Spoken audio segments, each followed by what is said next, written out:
mother and the father have a wonderful relationship, share in the care and duties, then it's fine.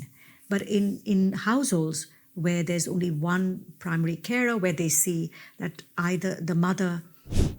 I would like you to a bit more elaborate on the early childhood space. In different settings,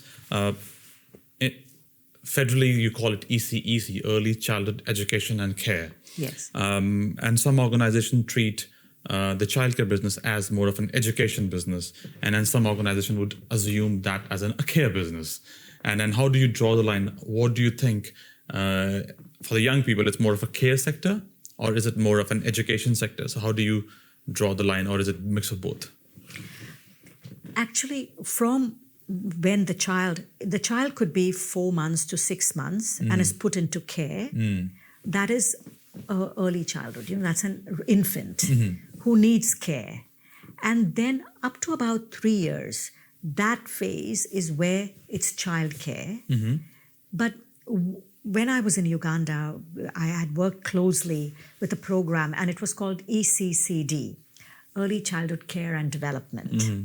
And then from 4, they can go to kindy. But what I found is children were ready from the time they were 3 years to go to a play school for 3 hours. And I saw these models that were there in Uganda, where the child was brought for 3 hours, and they were there, they were in a setting, they had morning tea, they played. And at 12 or 12:30, they were picked up and taken home. But because of this situation, 3 hours when they had done that, they were quite tired. So they went to have their lunch and have a sleep. And it worked well, but it was a different setting. Whereas here, it can be long days for the mother if the mother is working. Once they are in school, it's but the school system finishes at 3. So after 3, there's after-school care that is required. And then there are the school holidays, so there's vacation care. So all that comes under care. Someone has to look after the child if the mother wants to work, if the primary carer wants to work. And I'm very keen to understand, is there any work done or research done for young people? Because the reality of life in Australia is, yes, part of the proportion of the families will be broken families, or two family households. As mother and the father raising the child in different ways. How has two family household versus single family households impacted on the anxiety levels, mental health of these young people growing up? And in a way, is it carrying some form of conflict or anxiety as they're growing up on their mental health? One thing I would say is, when it's a single household, if things are good in the household, where both the mother and the father have a wonderful relationship, share in the care and duties, then it's fine. But in households where there's only one primary carer, where they see that either the mother doing everything for the child, also working and all of that, then it's a different model. They see that. But where there are split households, some parents co-parent very well.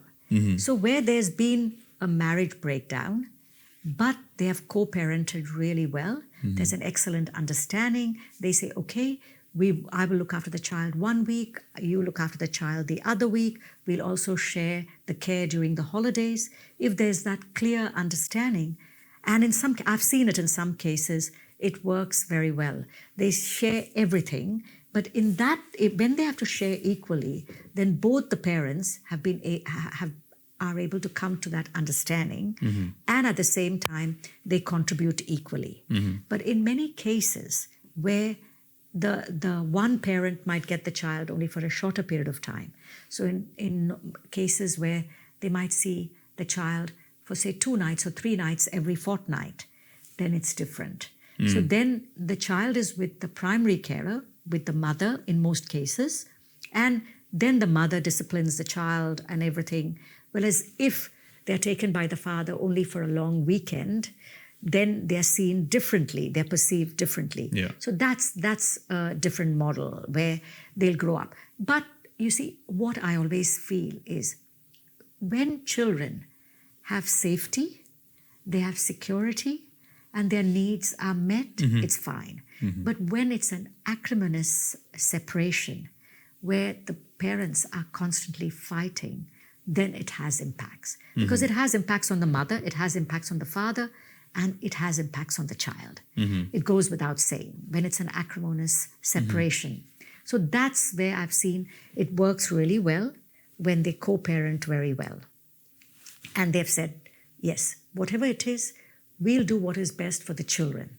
So they keep the children in mind. Then there is one where a parent might not care and say that, okay, you look after, I'm just taking the child at this time. Then when there's difficulty in the relationship, and in some cases, the father says, that's fine, you can take the child, I'm not going to pay anything, I don't want to even see the child or see the child only in the holidays. So there are different sorts of scenarios in some ways that have impacts.